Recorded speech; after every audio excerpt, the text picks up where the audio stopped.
Pemirsa, perpanjangan masa berlaku hasil rapid test dan juga PCR selama 14 hari sudah mulai berlaku di Bandara Soekarno-Hatta. Sebelumnya rapid test hanya berlaku 3 hari, sedangkan swab test berlaku 7 hari. Berdasarkan surat edaran terbaru oleh Gugus Tugas Percepatan Penanganan COVID-19, regulasi persyaratan perjalanan orang keluar daerah kembali diubah.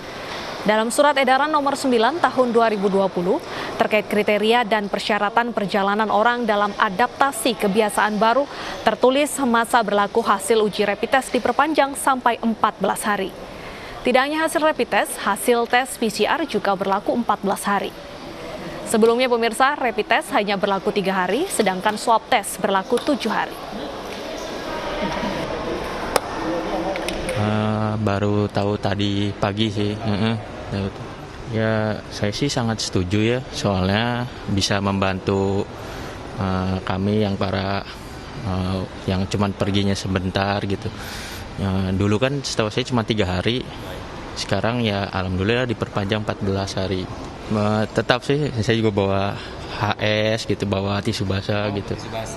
Saya baru tahu tadi Pak, pada saat melakukan pemeriksaan, kemudian disampaikan bahwa PCR ini maupun swab test berlakunya selama 14 hari begitu. Kalau dari saya sih sebagai pengguna ya Pak ya, itu keuntungan juga gitu kan. Karena kenapa? Karena dengan masa berlakunya diperpanjang tersebut, kita melakukan perjalanan keluar nggak melakukan tes lagi begitu. Tapi dari aspek kesehatan ya mungkin belum tentu bisa memastikan apakah dalam kondisi 14 hari itu orang itu masih dalam keadaan sehat. Dan untuk mengetahui informasi selengkapnya, terutama seperti apa jalannya rapid test di Bandara Soekarno-Hatta, sudah ada Kevin Pakan di sana. Selamat siang Kevin, bagaimana proses rapid test di sana dan ada berapa calon penumpang yang menjalani tes?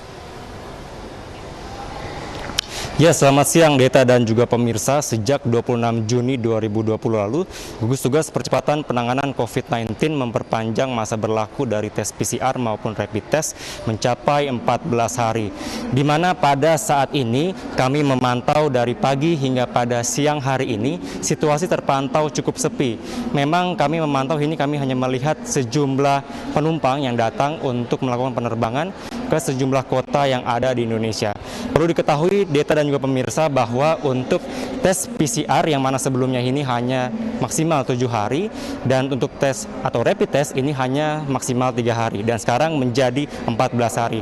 Dan bagaimana tanggapan masyarakat mengenai diperpanjangnya masa berlaku rapid test dan juga tes PCR ini? Dan saat ini saya sudah bersama dengan salah satu penumpang yang berada di Bandara Soekarno-Hatta, tepatnya di Terminal 2F keberangkatan, dengan Mas Dio. Halo, selamat siang Mas Dio. Ya, selamat siang Mas. Mas, saat ini mau perjalanan kemana dan sudah melakukan rapid test sebelumnya? Saya perjalanan Surabaya dan sebelumnya sudah melakukan rapid test juga, seperti itu.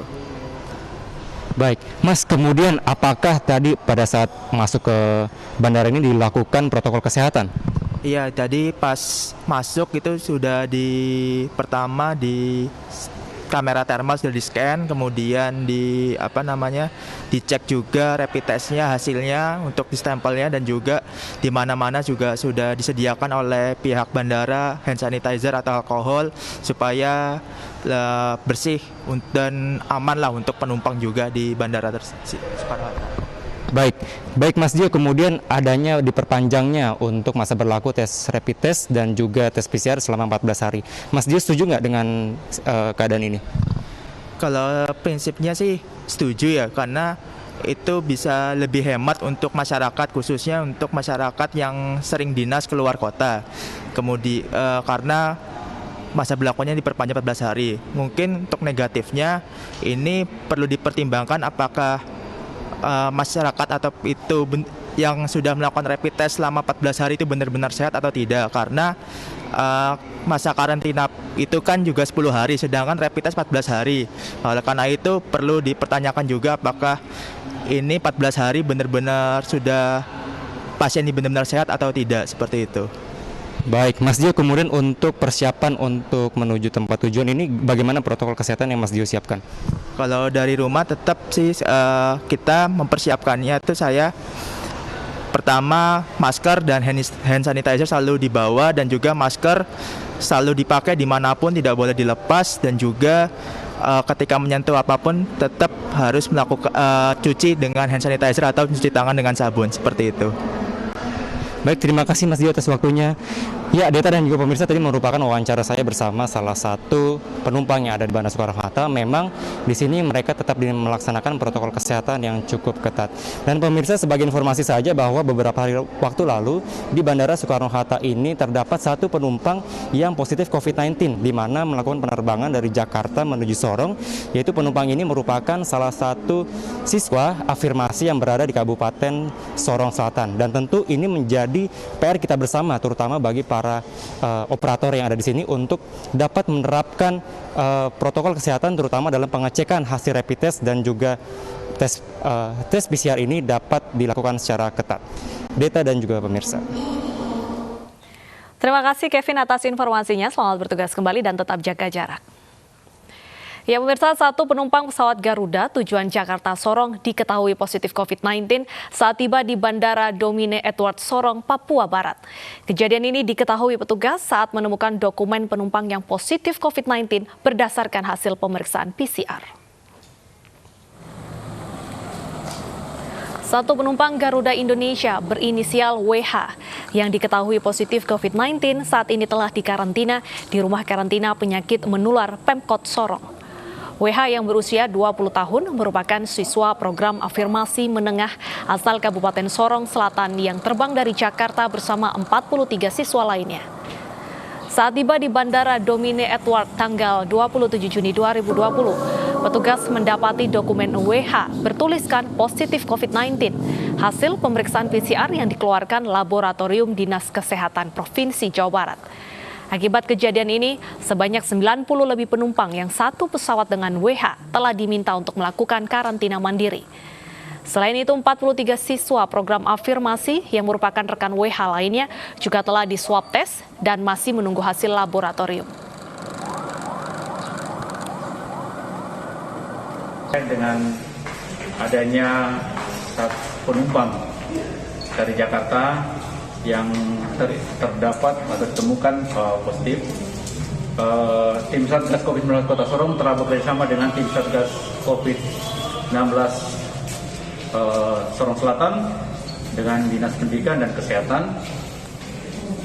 Sementara ini dititipkan di karantina di Klab Kampung Baru, dan yang teman-teman yang lain yang kemarin penerbangannya mereka non-reaktif itu sementara ditampung di salah satu hotel untuk sambil kita melakukan koordinasi dengan teman-teman di Sorong Selatan untuk antisipasi penyebaran COVID-19, pedagang dan warga di wilayah Pasar Kambing Kebayoran Lama Jakarta Selatan menjalani rapid dan juga swab test. Uji rapid dan juga swab test untuk 4 kalinya ini rencananya diikuti hingga 100 orang. Pihak kelurahan bersama suku dinas kesehatan menggelar rapid dan juga swab tes massal di kawasan Pasar Kambing Kebayoran Lama Jakarta Selatan. Mereka yang telah terdata untuk menjalani rapid dan swab tes yakni pedagang dan warga sekitar. Jumlahnya sekitar 50 hingga 100 orang, dan agar tidak terjadi antrian serta kerumunan, petugas membagi gelombang pemeriksaan. Selain diperiksa suhu tubuhnya, pedagang dan warga mengantri di kursi yang diberi jarak.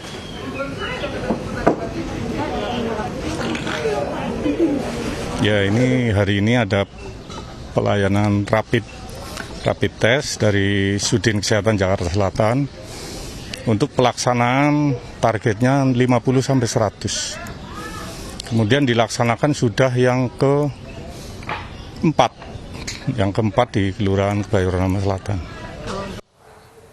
Pemirsa, 300 kg telur bansos Provinsi Jawa Barat membusuk di Balai Rakyat Sukmajaya, Kota Depok, Jawa Barat. Telur ini pun terpaksa dimusnahkan dengan cara dikubur.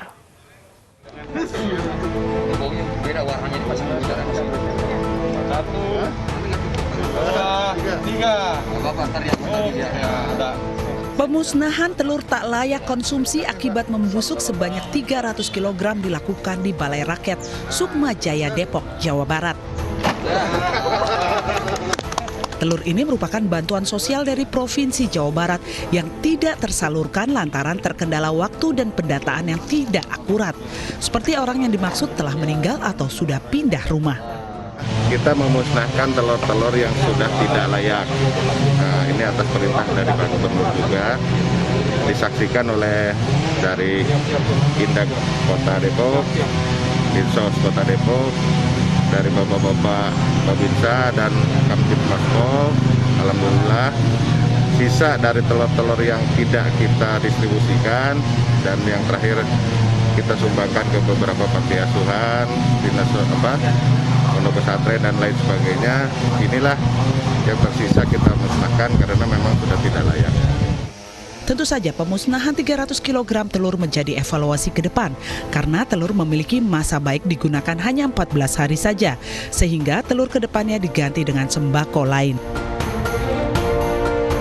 Dari Depok, Jawa Barat, Iyung Rizky, iNews melaporkan. Sampah alat pelindung diri atau APD berserakan di area pemakaman. Informasi selengkapnya kami hadirkan usai jeda, tetaplah di iNews Siang.